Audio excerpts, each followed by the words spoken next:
12ஆம் வகுப்பு இயல் 1 தண்ணீர் இல்லாத தமிழ் என்ற இந்த பகுதியில் தண்டி அலங்காரத்தினுடைய பாடல் இடம்பெறுகின்றது.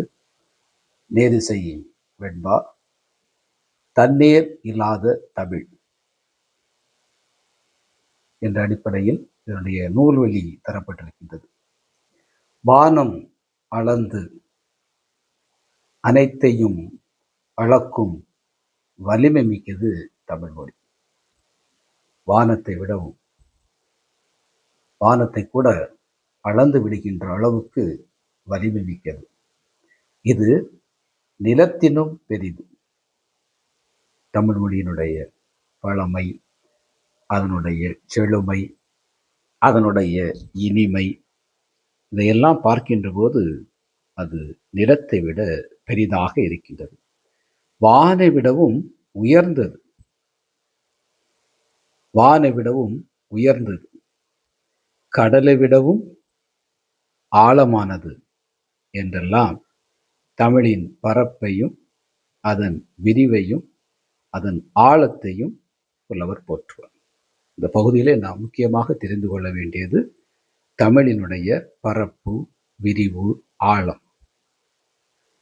அதே நேரத்தில் தமிழ் நிகரற்ற ஆற்றல் கொண்டது.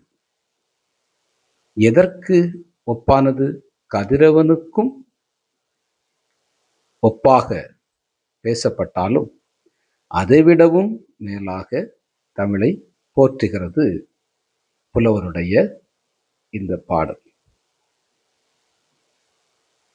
பாடலுடைய விளக்கம்: ஓங்கலிடை வந்து உயர்ந்தோர் தொலைவிளங்கி ஏங்கொலி நீர் ஞாலத்து இரளகற்றும் ஆங்கவற்றுள் மின்னேர் தனியாழி வெங்கதிரொன்று ஏனையது தண்ணீர் இல்லாத தமிழ்.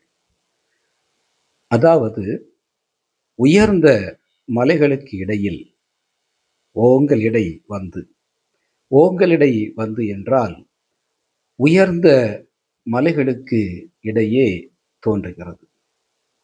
இந்த கதிரவனானது உயர்ந்திருக்கின்ற இந்த மலைகளுக்கு இடையே தோன்றி மக்களால் அது போற்றப்படுகின்றது.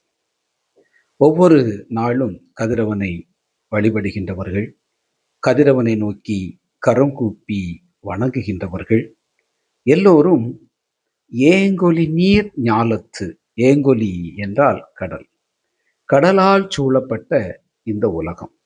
இந்த உலகம் கடலால் சூழப்பட்டிருக்கிறது. கடலால் சூழப்பட்டிருக்கின்ற அதைத்தான் ஏங்கொலி நீர் ஞாலம், ஞாலம் என்றால் உலகம்.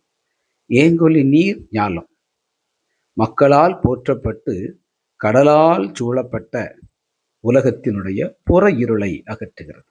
இந்த உலகம் இருளிலிருந்து வெளிச்சத்துக்கு வர வேண்டும் என்றால் அதற்கு கதிரவன் மிக முக்கியமானவன். இந்த கதிரவனுடைய வரவுதான் உலகை வெளிச்சமாக்கும்.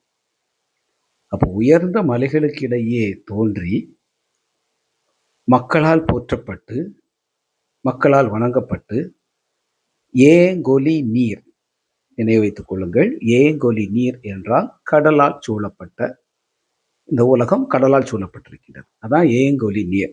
ஞாலம் என்றால் உலகம். ஏங்கொலி நீர் ஞாலத்து இருள் அகற்றும், இருளை அகற்றும். எது இருளை அகற்றும்? கதிரவன் இருளை அகற்றும். அப்படி இருளை அகற்றுவதில் ஒன்று கதிரவன். அடுத்ததாக இரண்டாவதாக இன்னொன்றை ஒப்புமைப்படுத்துகின்றார். அது உலகினுடைய புற இருளை அகற்றுகின்றது. ஏங்கொலி நீர் ஞாலத்து இருளகற்றும் ஆங்கவற்றுள், அப்படி இருப்பவற்றுள் ஆங்கவற்றுள் மின்னேர் தனியாழி வெண் கதிர் ஒன்று. அந்த இருளை அகற்றக்கூடியதில் ஒன்று எது என்று பார்த்தோம் என்றால் அது வெண்கதிர், கதிரவன். ஏனையது தண்ணீர் இல்லாத தமிழ். தனக்கு நிகராக எந்த மொழியும் இல்லாத பொதிகை மலையில் தோன்றிய இந்த பாடலுடைய ஒப்புமையை பார்க்கின்ற போது, ஓங்கலிடை வந்து உயர்ந்த மலைகளிடையே தோன்றுகின்ற கதிரவன், அதை போன்று தமிழும் ஓங்கலிடை உதித்தது.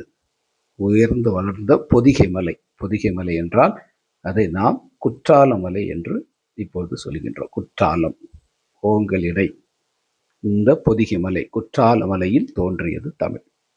அப்படி ஓங்கலிடை வந்து கதிரவன் உயர்ந்த மலைகளிடையே தோன்றி கடலால் சூழப்பட்ட உலகத்தில் புற இருளை நீக்குவான். தமிழ் உயர்ந்த மலையாகிய பொதிய மலையிலே தோன்றி மக்களுடைய அறியாமை என்கின்ற இருளை நீக்கும். அறிவின் ஒளி அது. தமிழ் அறிவின் ஒளியாக இருக்கின்றது. அப்படி பார்க்கின்ற போது இருளை போக்குகின்ற இந்த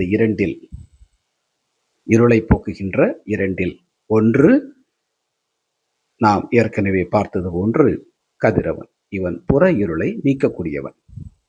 அது ஒளிர்கின்ற கதிரவன். இவ்விரண்டில் ஒன்று ஒளிர்கின்ற கதிரவன். இன்னொன்று தனக்கு நிகரில்லாத தமிழ் மொழி. உயர்ந்த மலையிலே தோன்றுகிறது, அறியாமை இருளை அகற்றுகின்றது. எல்லாவற்றை விடவும் இது நிகரில்லாமல் இருக்கின்றது. ஒளிர்கின்ற கதிரவன் உலகத்தினுடைய புற இருளை அகற்றுகின்றான். இரண்டுமே இருளை நீக்குகின்றது. ஒன்று புற இருளை நீக்கக்கூடியது, இன்னொன்று அக இருளை நீக்கக்கூடியது. சூரியனுக்கு நிகராக நிறைய சூரியன்கள் இருப்பதாக சொல்கின்றார்கள். விண்வெளியில் நிறைய விண்மீன்கள், நட்சத்திரங்கள் எல்லாம் இருக்கின்றது. நிகர் இருக்கும். ஆனால் தமிழுக்கு நிகராக வேறு எந்த மொழியும் இல்லை என்று தண்டி இந்த பாடலிலே சொல்லுகின்றார். இருளை போக்கும் இரு ஒளிகள்.